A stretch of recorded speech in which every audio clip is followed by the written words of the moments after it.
I am doubling and tripling down on my take that Indiana is going to dominate Illinois this Saturday.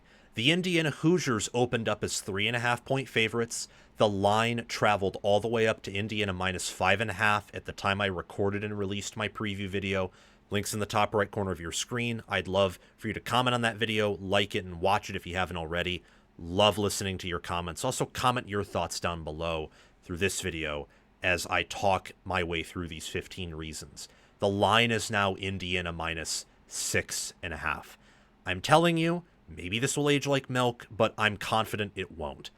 Indiana is going to win this game decisively, and I'm going to deliver these 15 reasons why to you. But before we do that, I encourage you to like the video, subscribe to our channel here, help us to get to 100,000 subscribers. Don't know when we will, but I'm confident one day we will, and the sooner we can get there, the better. Hit the notification bell, that way you can get notified when I release new college football content, and also hit the notification bell for the team playlists, the Indiana and Illinois team playlists and podcasts that are linked to this video. That way, you can get notified when I react to this game and when I preview USC versus Illinois and Indiana versus Iowa and any other games relating to these teams in the future. Also, as I mentioned earlier, comment your thoughts down below and share this video around. And also, special shout out to the Indiana football media team for including a segment of my Indiana-Illinois preview and prediction video in their hype video for the night game. For I believe it's the Crimson Out,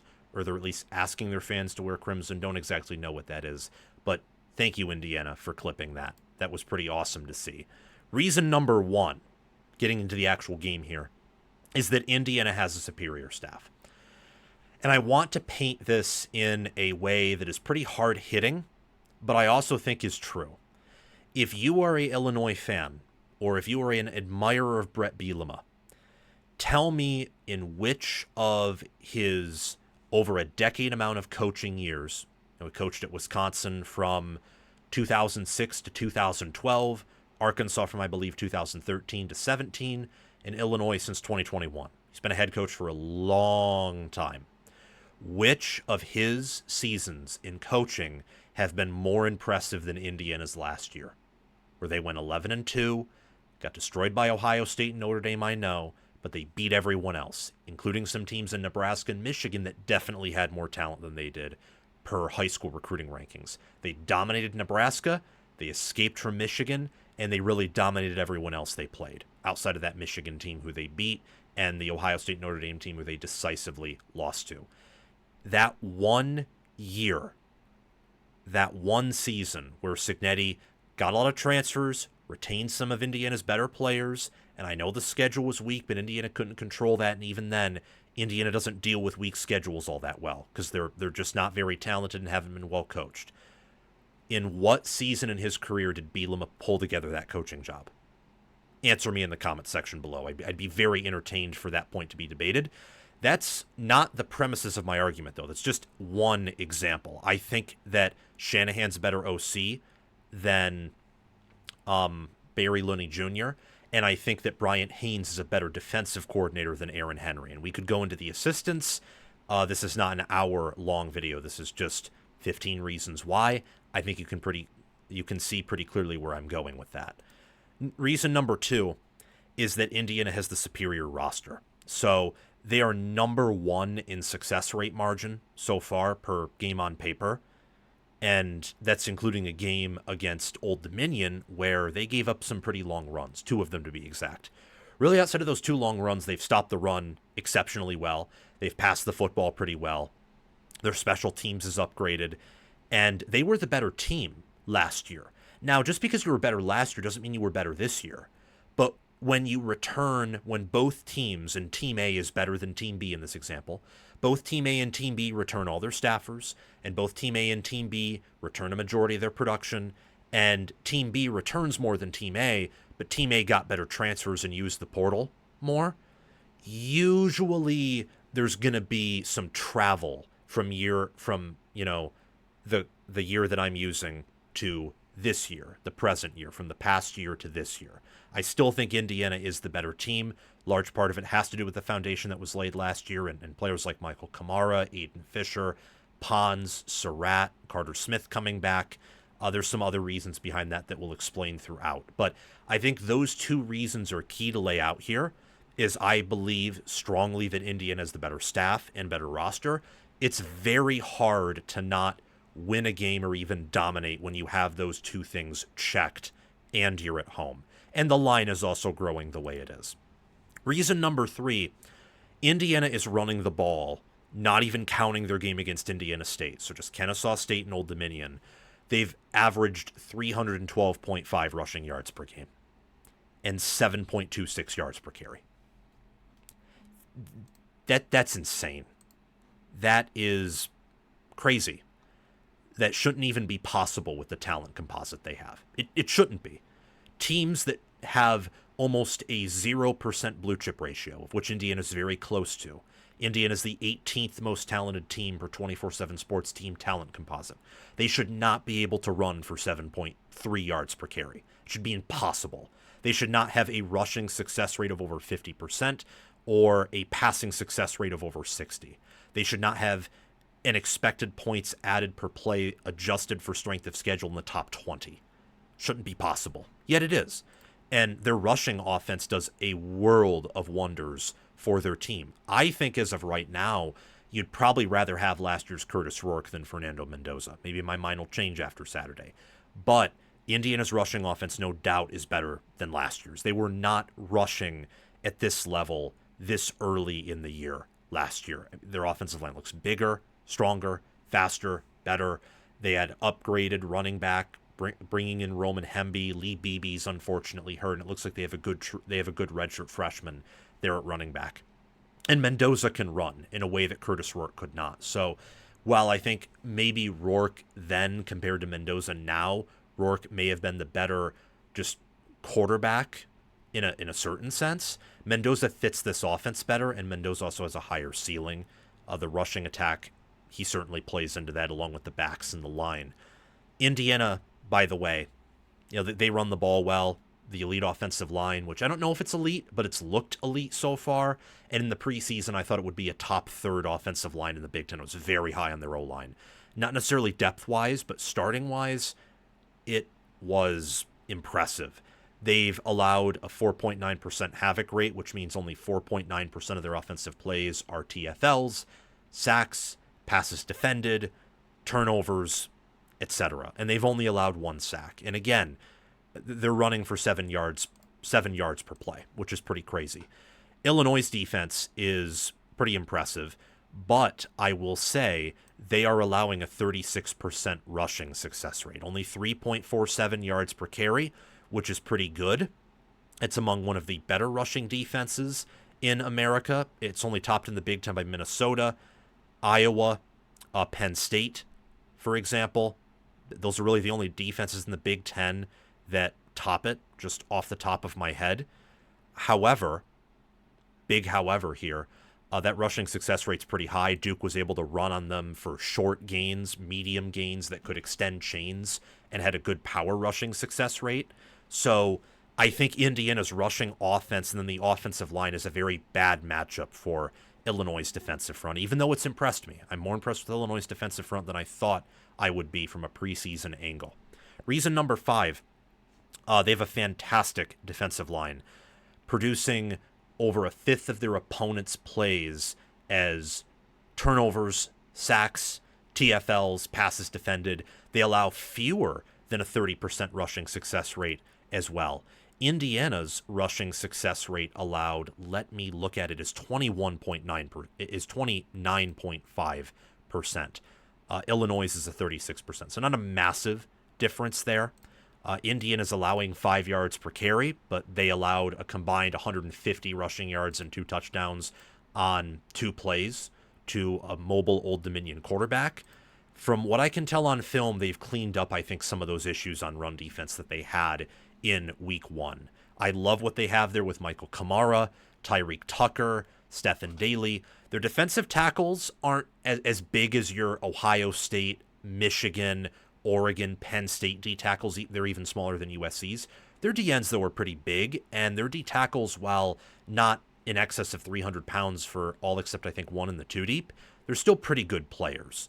I mean, Zane Durant wasn't 300 pounds last year, and he was an exceptional defensive tackle. So I love their defensive line. Reason number 6, their speed on defense. They have a handful of players, and I think Aiden Fisher, Mikail Kamara, Amari Farrell, and D'Angelo Pons, who will be future NFL draft picks. Again, Indiana does not have a ton of high school talent. Their blue chip ratio is pretty low. They consequently are going to be very limited when it comes to producing high-level NFL picks. They just are. But I think there are a handful of players, enough to really make an impact against a team in Illinois who doesn't exactly have a ton of NFL players either, to where I love how this defense matches up against Illinois' offense in terms of speed, athleticism, strength on strength. I love what Indiana has there defensively. Number 7 is Fernando Mendoza, Indiana's quarterback. He's lower on this list because I think that Indiana could have an inferior quarterback in this game and still win decisively. Like, yes, he's going to play a key role here, but we've already discussed, love Indiana's staff, love their overall roster composition. I do think they already have a pretty significant trench advantage here. What is going to help them even more is Mendoza has no interceptions thrown, 9 touchdowns. He's completed 72.4% of his throws. He has a 189.7 rating, passer rating, and a 79.5 QBR. He's looked phenomenal. He has been impressive and clearly showcases a ceiling that I would say is NFL level. He does have a lower floor than Curtis Rourke, though. It's another reason why he's lower on these 15 reasons why Indiana wins list. I would not be shocked if he had a turnover here. Wouldn't be shocked. Also wouldn't be shocked if he didn't have a turnover and continued playing nearly flawless on the box score. Reason number 8 is Indiana's aware secondary. So they allow a negative 0.31 expected points added per opponent drop back. That's pretty impressive. That is near the top of defenses nationally. Negative 0.31. Illinois is a negative 0.19. And you look at Minnesota's is slightly higher than Indiana's. Indiana's secondary in that metric is better than Iowa. It's a tad bit worse than Oregon. It's tied with Penn State, worse than Ohio State. It's actually worse than Maryland, although I think Maryland's clearly a defense by these early expected points added metrics that will be corrected here. It's a defense that's much worse, I think, than Illinois' or Indiana's. Maybe I'm wrong there. We'll see. But Indiana's secondary with, Lewis Moore, Amari Farrell, D'Angelo Pons, Jamari Sharp, I think is a really good unit that's going to give, whether it's Justin Bowick or whether it's Hank Beatty or Luke Altmaier himself, in terms of him reading the defense, they're going to give that passing offense issues. Number 9 are the wide receivers for Indiana.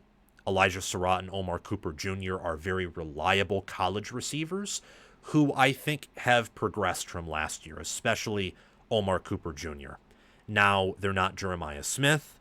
I wouldn't even know if they are Pat Bryant level. Intuitively, I'd say maybe Surratt is, but that's a maybe. Like, Pat Bryant was pretty good for Illinois.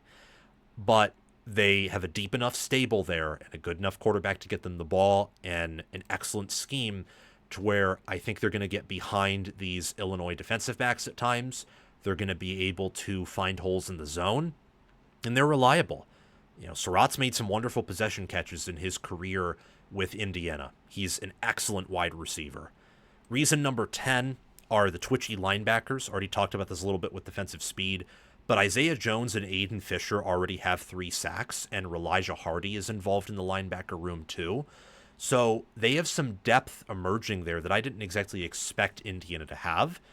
This is a defense that is all about stopping the run. That was their main thing last year, is you could not run on them at the end of the year. Even Notre Dame couldn't. They had that one long run, and outside of that, they only averaged, I think, 2 yards per carry.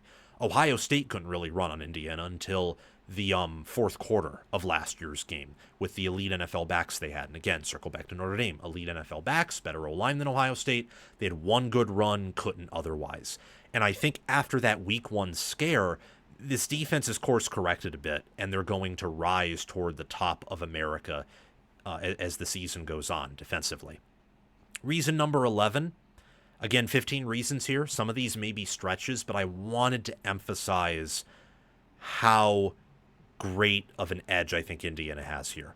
These reasons are more reasons that are either breaking pro-Illinois narratives or are counteracting them, or simply saying, yeah, Illinois has that edge in theory, but since Indiana also has that same characteristic, that matchup is kind of equal, doesn't lean Illinois.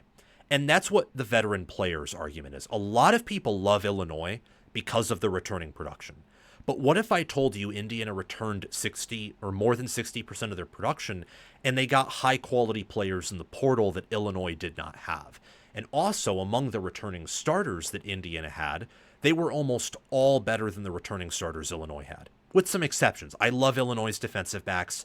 I love Luke Altmaier, but I think that Aiden Fisher, better linebacker than anyone Illinois has. I think Pons would be in Illinois' best corner. Farrell would be competing with their safeties, who are wonderful for playing time. I think Surratt would be their best receiver. Mendoza's close to Altmaier. Very, very close. And I think that Carter Smith would be Illinois' best offensive lineman. Mikail Kamara would be their best defensive lineman. Tyrique Tucker, one of their best defensive linemen. You begin to see the point here. Indiana also has vets, and those vets are usually a higher quality player than Illinois' vets. It's not just Illinois who has the vets. Indiana does too. Reason number 12 is they're disciplined. So Illinois is excellent against undisciplined teams. This was what I missed against Duke. And it came up again with Duke playing Tulane, although I think Tulane's a really good team. They lost that game. Duke had tons of penalties. They turned it over in a fashion that, not all of those were flukes. Illinois forced all of those turnovers. But think of the muffed punt, for example, and then think of Darian Mensah. A defender's coming. If he has awareness, he can clearly throw it away. Instead, he holds onto it.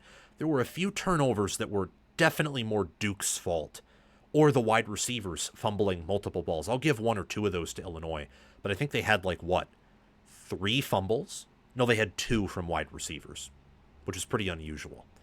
The pick, that was a wonderful bait play, and 1 or 2 of those fumbles I can just chalk up to Illinois having wonderful, aggressive defensive backs. But Indiana doesn't just turn over the football blindly. They're a disciplined team. That doesn't play into Illinois' strengths. Reason number 13, the power ratings edge. Both FPI and S&P Plus view Indiana as more than 3 points better when they're playing at home and at least a point better on a neutral field. Even ESPN's efficiency metrics, which temporarily had Illinois as the better team, I think in week 2 over Indiana, they now think Indiana is better. The consensus power ratings, both in the sports books, in FPI and S&P Plus, view Indiana as the superior team. And that is with, over the past 3 or 4 years, and Pryor's used data from the past 3 or 4 years, Illinois on average probably fielding the better team. But Indiana had the much stronger team last year. They returned key components from that, and through 3 games, they've looked more impressive than Illinois through 3 games. This wouldn't matter a ton because it's still early, but what confirms my suspicions that it's not just me who views Indiana as this vastly superior team, and it's others too, is the public is all in on Illinois. They are loving, and I mean loving, the Indiana hype train. They're getting on it, and they are riding it. However, it's a home night game. It's reason number 15. That'll amplify some things. And to tie back into reason number 14, and 15 too, this is a little bit of both. Home field advantage is just 3 points. 3 points. Well, that's holding up 2. I look like an idiot there. 3 points. That's home field advantage per the sports books. This line is at 6.5. It's growing. And that is with everyone and their mother betting on Illinois. And the books are just like, nope, actually this time we think Indiana should be favored by a touchdown, not a field goal. Maybe by kickoff it'll be like 8.5 or 7.5. I don't know. Or maybe Sharps at that point will say, nah, maybe we like Illinois to play it within 7, so we'll bet it back down. The public loves Illinois. The books and some of the analysts like Indiana in this spot. So when I look at it here, with the amount that the analysts are picking Illinois, but even more so just the general public and the book's response to it, gives me confidence that the books see what I see. That Indiana is this definitively better team with roster matchup edges everywhere, a better staff, and they're at home. I think that Indiana is going to win this game pretty decisively. I would advise that you join in with me. I will eat my words if I'm wrong. Thank you for watching. Make sure to like, subscribe, hit the notification bell, and comment your thoughts down below. I will see you all very soon. Have a great day.